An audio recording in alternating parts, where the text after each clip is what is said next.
Muchas gracias. Hola, buenas tardes. Ya buenas tardes. El panel del día de hoy, en estas horas, es con respecto a las mujeres y niñas con discapacidad. De acuerdo al artículo 6 de la Convención sobre los Derechos de las Personas con Discapacidad, los Estados partes reconocen que las mujeres y niñas con discapacidad están sujetas a múltiples formas de discapacidad y a ese respecto adoptarán medidas para asegurar que puedan disfrutar plenamente y en igualdad de condiciones de todos los derechos humanos y libertades fundamentales. El día de hoy tenemos a 3 mujeres y una niña aquí preciosa que nos van a platicar de sus experiencias y en qué están trabajando cada una de ellas, ¿sale? Entonces, tenemos a Soledad Cisternas, tenemos a Guadalupe Bargiela y tenemos a Caro Estrada, que Caro sí está el día de hoy conmigo aquí de manera presencial. Entonces, les voy a leer sus semblanzas y luego ya les doy el paso a cada una de ellas para poder escuchar qué nos tienen el día de hoy para compartir. ¿Vale? Entonces, María Soledad Cisternas Reyes es enviada especial del Secretario General de Naciones Unidas sobre Discapacidad y Accesibilidad desde el 2017. Es licenciada en Derecho y magíster en Ciencia Política, abogada, profesora en Derecho e investigadora. Fue presidenta del Comité sobre los Derechos de las Personas con Discapacidad de Naciones Unidas entre 2013 a 2016. Premio Elena Cafarena en el Día Internacional de la Mujer, Chile 2009, y Premio Nacional de Derechos Humanos, Chile 2014. Ahora les presento a Guadalupe Bargiela, tiene 20 años y es militante por los derechos humanos, feminista y peronista. Participa activamente en Meta. Orgullo Disca integra el Consejo de Género de la Federación Argentina de Instituciones de Ciegos y Ambliopes, FAICA. Es coordinadora del programa de Juventudes en la Agencia Nacional de Discapacidad. Y Caro Estrada, tiene 12 años, es estudiante de cuarto de primaria. Sus colores favoritos son rosa y morado. Más o menos se nota el día de hoy, como podrán ver. Le encantan las Barbies, ¿verdad que platicamos de las Barbies? Y le encanta también Frozen. Desde muy pequeña ama la música. Le encanta cantar y sobre todo bailar. Le gustan las películas de Star Wars, o sea, aparte de las Barbies, le gusta Star Wars. Es una niña muy amorosa y al mismo tiempo selectiva con las personas a quien les da su confianza. Entonces, agradezco infinitamente que estés aquí conmigo el día de hoy. Le gusta montar a caballo y los últimos 2 años le han ayudado a conocerse mejor y a ser mucho más independiente. El día de hoy entonces escuchamos primero, por favor, a Soledad Cisternas o a Guadalupe. Bueno. Buenas, ¿se escucha bien? Sí. Sí, ya se escucha. No sé si voy yo primero o primero Soledad, al final no entiendo cómo. Guadalupe, te escuchamos a ti con gusto, bienvenida. Bien, muchas gracias. Disculpen ahí como el cambio, me había perdido un poquito. Bueno, soy ¿Bajar un Guadalupe. poquito tu cámara? Perdón, la verdad que soy ciega y ahí está. No te preocupes, sí, perfecto. Buenísimo. Bueno, mi nombre es Guadalupe Bargiela, es un gusto estar acá. Muchísimas gracias a Gabriela Martínez y gracias a todos, todas y todos quienes me están escuchando. Bueno, perdón, silencio el lector. Para empezar a hablar, tal vez corresponde, ¿no?, comentar que cuando me convocaron a esta charla, a este conversatorio y a esta disertación, ¿no?, a pensar el género y la discapacidad, no sabía bien, por la amplitud tal vez de la temática, qué plantear, qué pensar en conjunto, qué inquietudes, porque la verdad que son muchas, y no quería caer en un cliché, no quería caer en algo ya repetido, y no quería pensar algo de, lo dijeron un montón de veces, decimos siempre lo mismo, ¿qué planteamos? Y por qué no, tal vez, hablar y decir mi propia experiencia. Vivo en un país como lo es Argentina, desde el 2009, que tenemos una legislación bastante interesante en materia de género, y no sé si tanto de discapacidad, se está construyendo, pero más en género. Y en 2009, por un caso que hubo de un crimen pasional, así se catalogó en ese momento, decidieron incluir la figura del femicidio. Eran 2 mujeres francesas que estaban como turistas en la Argentina, que, bueno, fueron asesinadas a manos de un hombre. Hasta ese momento se hablaba de crímenes pasionales y en ese momento se decidió incluir la figura de femicidio, ¿no? Entendiendo que, bueno, ya había muchísimos femicidios en Argentina y cómo no plantearlo como una cuestión, digamos, interseccional también hacia las mujeres, hacia el género. En 2010 se sancionó la ley de matrimonio igualitario, que planteaba y posibilitaba que las personas homosexuales pudieran casarse. Y en 2015 el movimiento Ni Una Menos fue la vanguardia, ¿no?, del feminismo argentino, que luego se replicó en otros países, tengo entendido que en México también. Planteaban, digamos, el movimiento Ni Una Menos, que se llama así justamente porque planteaban ni una mujer menos, ni una persona LGBTIQ más menos, planteaba la consigna basta de matarnos. Había un femicidio cada 30 horas, disminuyó y aumentó con el correr del tiempo, pero por lo general siempre esos femicidios se daban a manos de varones, a manos de hombres, que eran parejas de esas mujeres o conocidos, y bueno, nada, se tomó como una interseccionalidad, ¿no? ¿Y por qué podemos pensar hablar de género y discapacidad? ¿Cuál es la relación? Acá me pueden decir, che, mirá, viniste acá a hablar y bueno, qué estás diciendo, ¿no? ¿Cuál sería la relación entre género y discapacidad? Y tal vez contar un poco mi experiencia. Yo participo como activista en la Federación Nacional de Ciegos de Argentina, desde el inicio de un proyecto que se llamó Mujeres en Movimiento, que digamos que se llevó a cabo en 2019. Yo en ese momento tenía 18 años, no pensaba mucho la discapacidad y el feminismo interseccionalmente. Lo pensaba más como una cuestión, bueno, sí, existe el feminismo, pero ¿cómo confluyen estas dos cuestiones con la discapacidad? El proyecto Mujeres en Movimiento se proponía promover la incidencia de mujeres con discapacidad visual con respecto al género, la discapacidad, la participación, el cuidado, y las tareas, digamos, donde muchas veces había varones, ¿no?, ocupándolas. En Argentina, los espacios de organizaciones políticas, los espacios de organizaciones sindicales, y por qué no, y se traslada, los espacios de organizaciones de personas con discapacidad, y lo he visto mucho también en la Federación de Ciegos, cómo los varones eran los que ocupaban cargos de jerarquía, de mayor jerarquía, y las mujeres quedaban, bueno, vos venía al consejo de género, al consejo de jóvenes, tal vez lugares más relegados, tal vez lugares que nunca se nos dio la posibilidad de ocupar, ¿no? Y acá decimos, y acá es como se relaciona el género con la discapacidad. El último tiempo pudimos dar vuelta a la ecuación, tenemos una presidenta mujer en la Federación de Ciegos, y lo que siempre planteamos es, bueno, que los varones participen, pero que participen en igualdad de condiciones que las mujeres.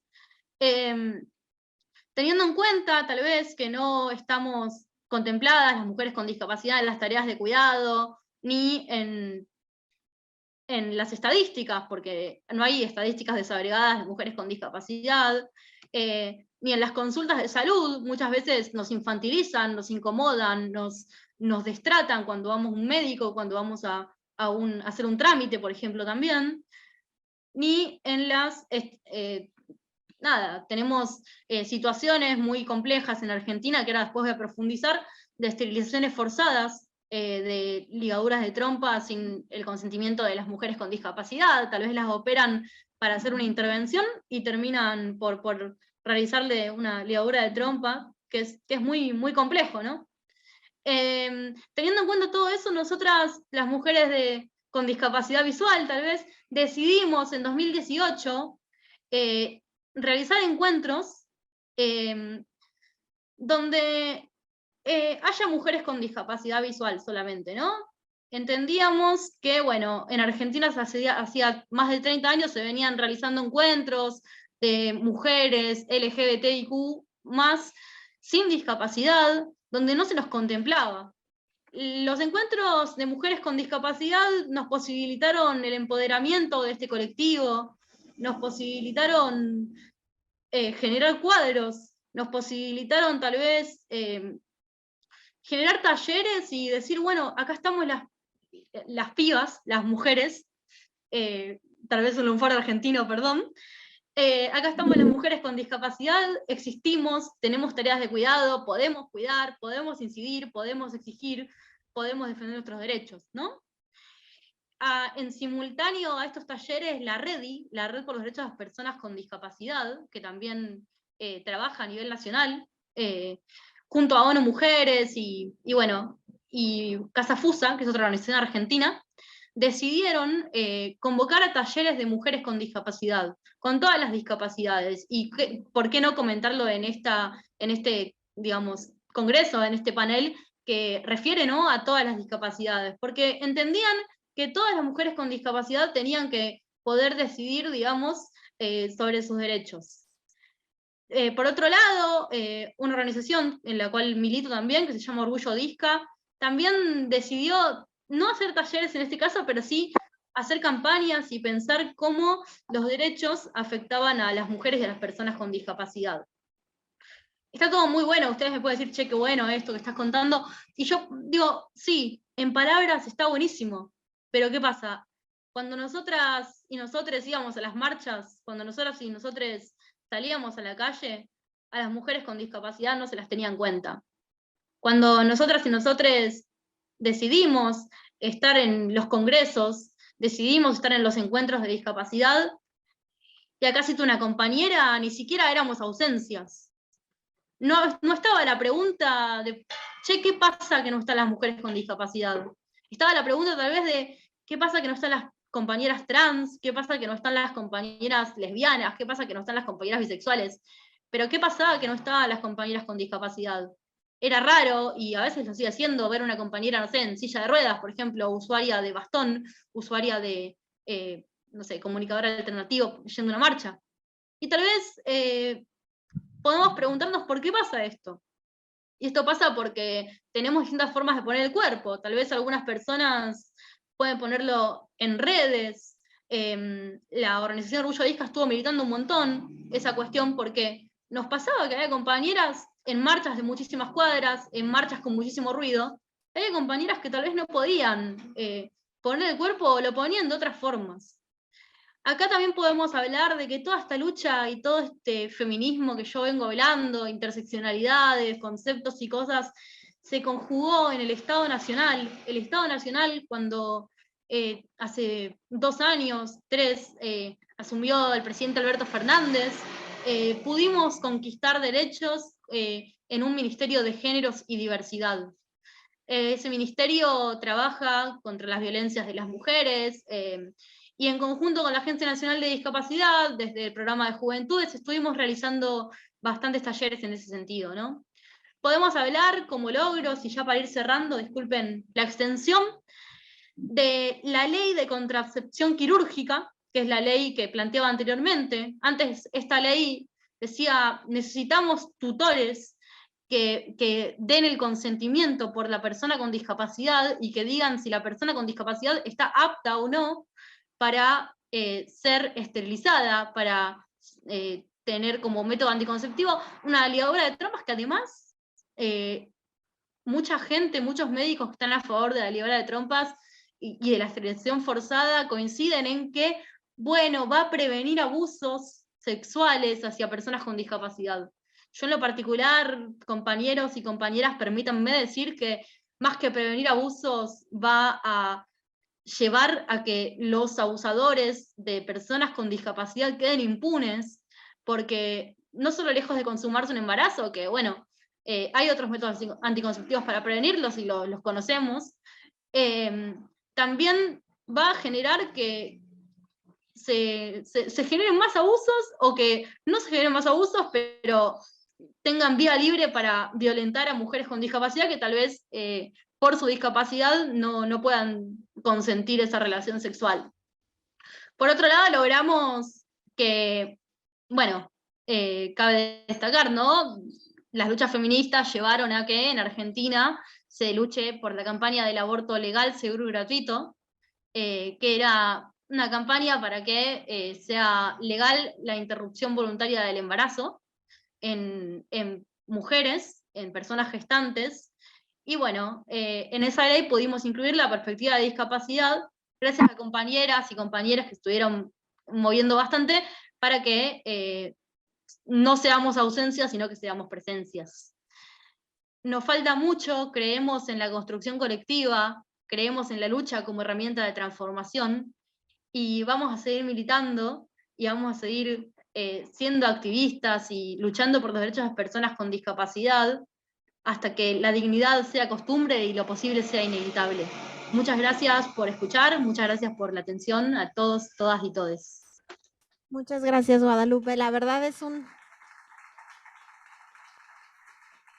placer escucharte, el que se esté representando también en estos colectivos feministas a mujeres con discapacidad es impresionante, porque es una manera no solamente de visibilizarlas, sino de seguir exigiendo sus derechos. En México estamos en la lucha, al igual que ustedes, en la lucha constante por todas estas causas, y de verdad agradecemos muchísimo tu participación. En un momento regresamos contigo, si el tiempo nos lo permite, para poder hacer alguna pregunta.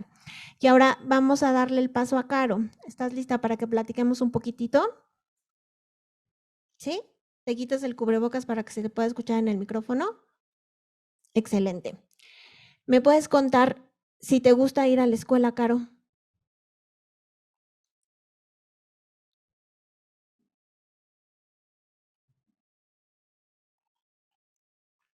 Escuela, está bien.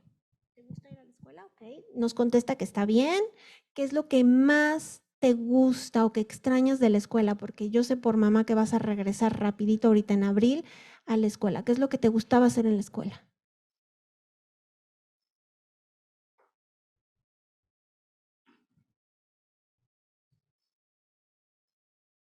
Está bien.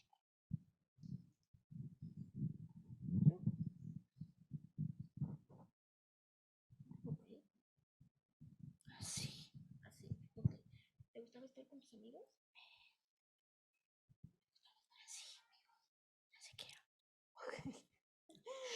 Apenas nos estamos conociendo, tiene poquito que nos estamos conociendo. Entonces, ahí estamos en un entorno totalmente inclusivo, empático, entonces no nos preocupaba tener algunas pausas el día de hoy. Ok, ¿qué es lo que te gusta hacer en las tardes?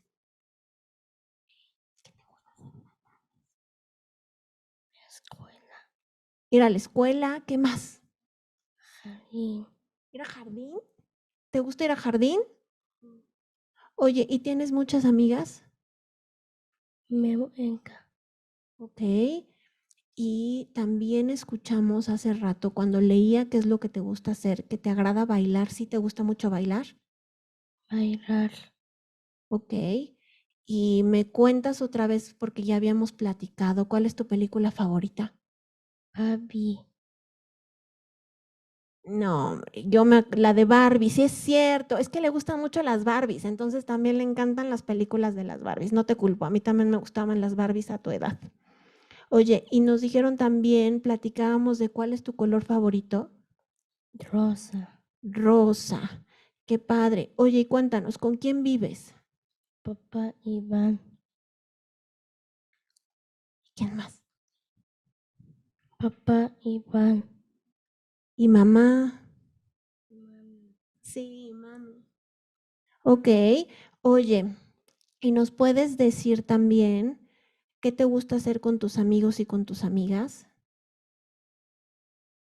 Jimena, ¿Jimena es tu amiga? Ay, ese nombre es muy bonito. Yo tengo una hija que se llama Jimena, así que ese nombre es muy bonito. ¿Qué te gusta jugar con Jimena?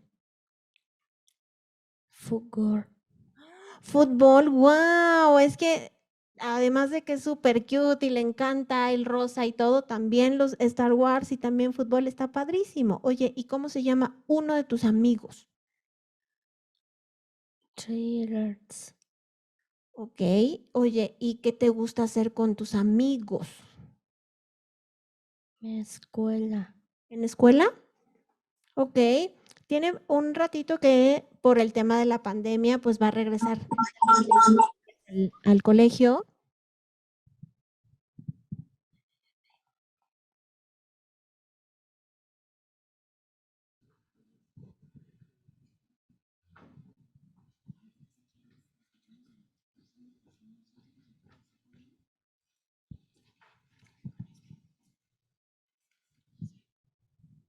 Oye, y cuéntanos qué te gusta comer, ¿cuál es tu comida favorita? Enchiladas. ¡Ah! ¿Enchiladas rojas o verdes? Rojo. Rojas, a mí me gustan más las verdes, pero coincido contigo perfecto en las enchiladas. Oye, Caro, de verdad agradecemos muchísimo que estés aquí con nosotros. ¿Ya viste cuántas personas te están escuchando? ¿Sí? Está bien. Está bien, ok. Ahorita regresamos contigo para seguir platicando y ver si alguien tiene alguna pregunta que quisiera compartirte, ¿va? ¿Sí? ¿De acuerdo? De acuerdo. Ok, perfecto. Muchas gracias, Caro. Pues entonces le damos el paso a Soledad. Vamos a escuchar su presentación, por favor.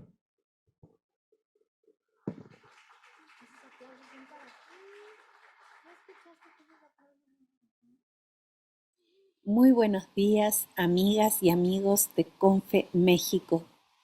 En nombre del Secretario General de Naciones Unidas y en el mío propio, agradezco la invitación para participar en este encuentro y hablar sobre las nuevas normalidades. Nuevas normalidades que se predican en relación a lo que ha sido nuestra experiencia del COVID-19, la cual aún no ha terminado. El secretario general de las Naciones Unidas, cuando se inicia el tema de la pandemia, señala que esta es la más grave crisis en salud durante toda la vida de Naciones Unidas. Y también señala sus aprehensiones en cuanto a que esta situación aumentará ostensiblemente la pobreza de muchas personas, que luego se constata que alrededor de 228 millones de personas van a transitar hacia una pobreza y marginalidad bastante significativa. Por esta razón, entonces, es que se comenzó desde inicio con los trabajos intensos para precisamente poner de relieve, en primer lugar, cuáles eran los desafíos que nosotros teníamos en ese minuto pendientes y que no dejaban de existir por el hecho de ocurrir la pandemia. Por ejemplo, los temas de cambio climático, los temas de seguridad pública, los temas de seguridad alimentaria, la equiparación entre mujeres y hombres, por nombrar algunos. Entonces, teniendo en cuenta estas prevenciones, es que se comenzó a trabajar duro en relación al tema de la pandemia. Y hago presente esto porque el diagnóstico que se elaboró en aquel momento sigue siendo hoy día un desafío en estas nuevas normalidades. Hemos tratado de vivir y convivir con la pandemia de una manera distinta como lo hicimos al principio, que significó también bastantes restricciones a la libertad, a la seguridad de las personas con discapacidad y todos los problemas que ello conlleva.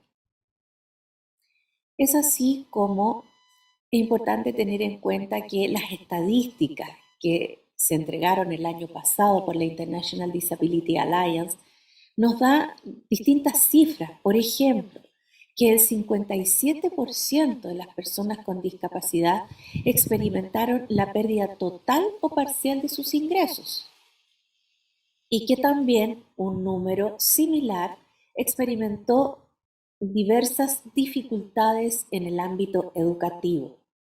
Es por eso que las declaraciones que se elaboraron en aquel momento tendían a enfocar esos aspectos de diagnóstico tan complejos. Y como enviada especial, convoqué a distintos mandatos de la Organización de Naciones Unidas para visibilizar estos temas. Es así como con el presidente del Comité sobre los Derechos de las Personas con Discapacidad de aquel momento, señor Dalami Bacharu, elaboramos la primera declaración que tendía a ver la panorámica general del tema y cómo los estados deberían poner atención a que se respetaran los derechos humanos y libertades fundamentales de las personas con discapacidad. Para mí fue tremendamente importante la segunda declaración que se refería al derecho a la vida de las personas con discapacidad y su atención en salud. ¿Y por qué esto? Porque recibíamos noticias que en distintas partes del mundo las personas con discapacidad estaban quedando atrás en la atención, por ejemplo, en unidades de cuidados intensivos y en la aplicación de ventilación mecánica. Y allí fue que con fuerza señalamos que ningún criterio de racionalización podía ir en contra del derecho a la vida que lo tienen las personas con discapacidad, al igual que toda otra persona. Y que hacer algún tipo de tamizaje en este sentido implicaría claramente una discriminación por motivo de discapacidad e incluso un trato cruel, inhumano y degradante asimilable a las situaciones de tortura. Que la atención en salud debería ser accesible, que el personal en salud debía estar debidamente capacitado para atender la diversidad de las personas con discapacidad y, por supuesto, la accesibilidad en la entrega de la información y las comunicaciones para atender estas situaciones de salud, salvaguardando siempre la privacidad de la persona. La salud mental también fue otra preocupación gravitante, acuérdense, en situación de cuarentena, lo que significó para muchas personas con discapacidad que practicaban actividad física, deporte, también estas restricciones al ejercicio de una actividad que les hace muy bien. Y una de las declaraciones más significativas fue la sobre mujeres y niñas con discapacidad, en cuanto a que tuviesen el derecho a recibir alimentación, agua, medicamentos, pero también un flagelo que quedó muy claro, que era la violencia aplicada en general a las mujeres, y esto ha aumentado en el caso de mujeres y niñas con discapacidad. Por eso vimos proyectos acá en nuestra región de América Latina que se dedicaron al tema de la violencia en contra de las mujeres con discapacidad y que fueron dirigidos y realizados por mujeres con discapacidad. Esto nos hace una lección tremendamente importante para estas nuevas normalidades, porque hubo incluso que ocuparse de toda la falta de accesibilidad que tenía la mujer con discapacidad para denunciar sobre situaciones de maltrato. Un ejemplo que lo considero emblemático, una señora sorda ocupó un teléfono para hacer su reclamo de violencia, pero lo hizo con un video en lengua de señas. Y el sistema computacional rechazaba porque solo se admitían los mensajes de texto o de audio. Ahí hubo que trabajar para que se ampliara la forma como se reciben este tipo de denuncias y otras, facilitando la accesibilidad de las mujeres con discapacidad y las niñas con discapacidad a la denuncia. También se relevó el rol de los municipios, de los gobiernos locales, para que ellos entonces canalizaran las inquietudes de las personas con discapacidad a través de una respuesta inclusiva y participativa con asignación de recursos para las nuevas políticas públicas y legislación, planes y programas en relación a discapacidad y, por supuesto, en relación a las mujeres y niñas con discapacidad. ¿Qué ocurrió? Ocurrió que también el secretario general elaboró un policy brief donde señaló cuáles eran los puntos que debería tener una política pública en cuyo centro estuvieran las personas con discapacidad y, por supuesto, las mujeres con discapacidad. Debía ser atendida la no discriminación, la interseccionalidad que puede presentar una persona con discapacidad en relación a otras condiciones, la participación de las personas con discapacidad, la rendición de cuentas y también la recopilación de datos y estadísticas.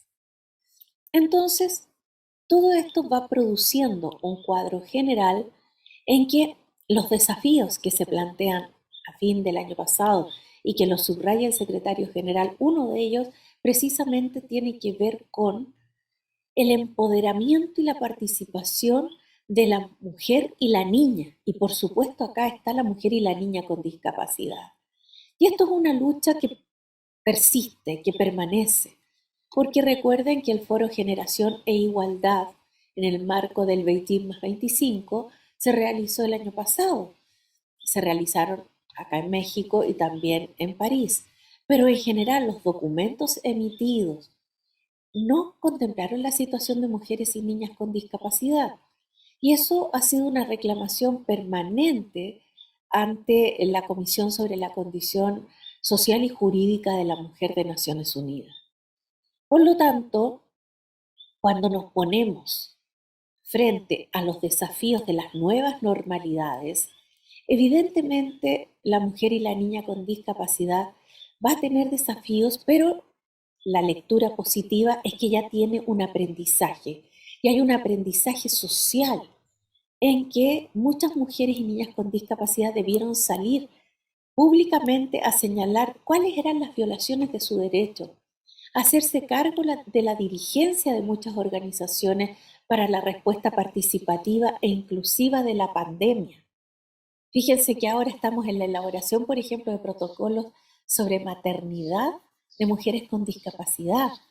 Eso producto también de toda esta situación de pandemia y cómo se debe efectuar esta nueva normalidad. Es importante tener en claro que el cumplimiento de la Convención sobre los Derechos de las Personas con Discapacidad y la Agenda 2030 sobre Desarrollo Sostenible no se suspende por el hecho de haber ocurrido y estar todavía ocurriendo una pandemia. Esto significa que la rendición de cuentas va a estar igualmente presente en el monitoreo de la Convención y de la Agenda 2030. Entonces es importante que tengamos presente vigorizar la Convención sobre los Derechos de las Personas con Discapacidad y darle vida en la situación de las personas con discapacidad en general y por supuesto de las mujeres y las niñas con discapacidad en la alegación, pero también en la implementación y el pleno disfrute de sus derechos humanos y libertades fundamentales. Lo mismo en la Agenda 2030, que menciona en algunas metas a las personas con discapacidad y también a las mujeres. Bueno, hay que hacer ahí el cruce, la intersección, para que se continúe trabajando en estos aspectos. Pero yo no puedo dejar de mencionar aquel que considero fundamental, que es la toma de conciencia sobre los méritos, capacidades y habilidades de las mujeres con discapacidad, desterrando todo estereotipo, prejuicio y práctica nociva. Eso yo creo que se mantiene del antes y vuelve ahora, y vuelve con fuerza, para que sigamos trabajando con estos dos instrumentos, que son nuestros verdaderos escudos, nuestros verdaderos nortes, hacia dónde tenemos que direccionarnos para que precisamente estén sobre la mesa la convención, la Agenda 2030 y por supuesto la situación de las mujeres y niñas con discapacidad sin dejar a nadie atrás. Recuerden que nada sobre nosotras sin nosotras. Muchas gracias.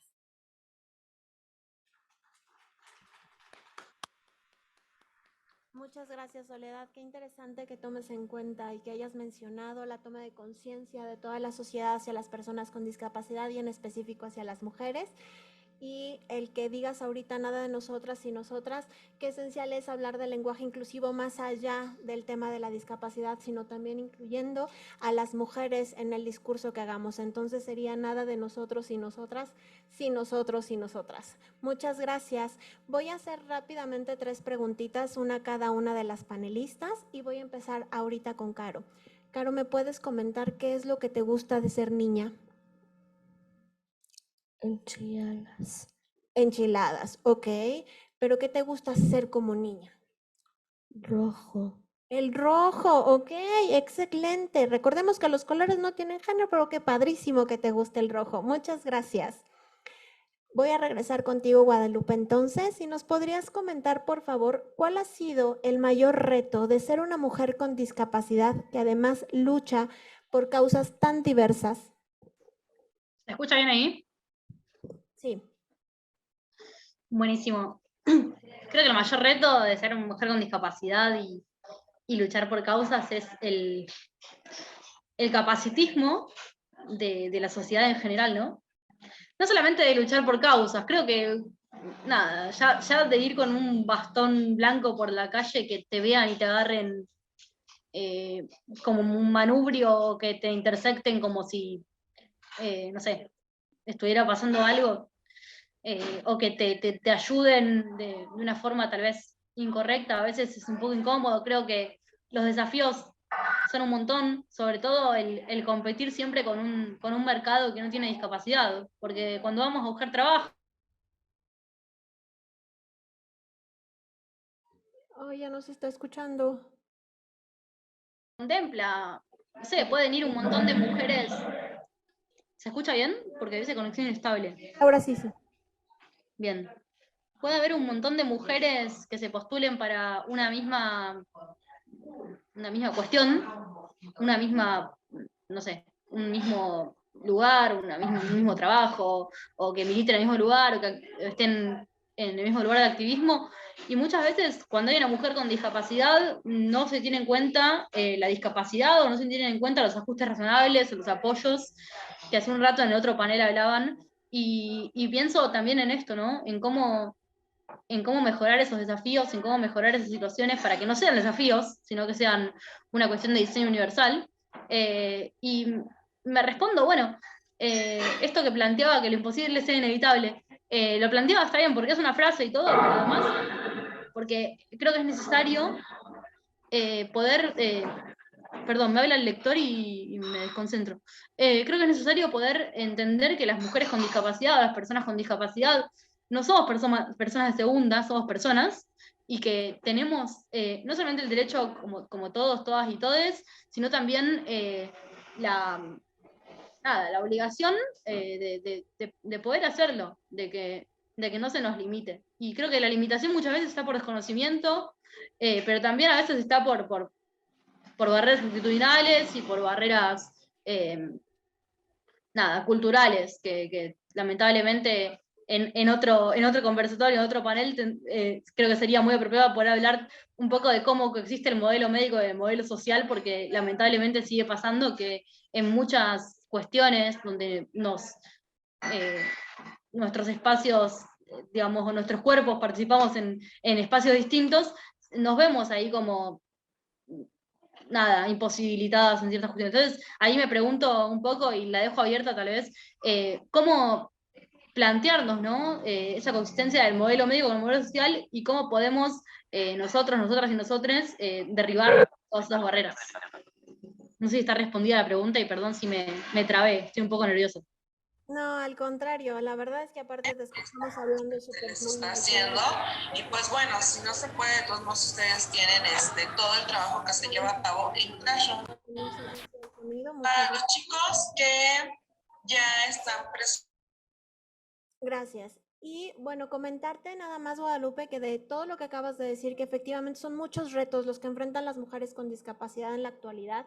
Dijiste una palabra que me llamó mucho la atención: competencia. Entre las mujeres no deberíamos vernos nunca como competencia. Las mujeres con discapacidad no son mujeres en ningún momento de segunda, y simplemente tendríamos que ser contempladas todas absolutamente como mujeres, y teniendo la posibilidad de que nuestros derechos sean siempre respetados y valorados. Agradecemos mucho tu participación en el panel, y ahora la pregunta va dirigida, por favor, para Soledad. Si pudieras promover un solo cambio en la vida de todas las mujeres, ¿cuál sería? Ok, perdón, Soledad ya se tuvo que retirar, pero le vamos a mandar la pregunta porque sería muy interesante que nos responda con el conocimiento que ella tiene. Y pues si me lo permiten, concluimos en este momento el panel. Agradecemos mucho su atención, agradecemos mucho la participación de Caro. Gracias por estar conmigo aquí de manera presencial. Agradezco mucho a su familia la confianza por haberme permitido que estuviera aquí. Y a Guadalupe por haberte escuchado. Soledad, estamos en contacto contigo también. Muchas gracias.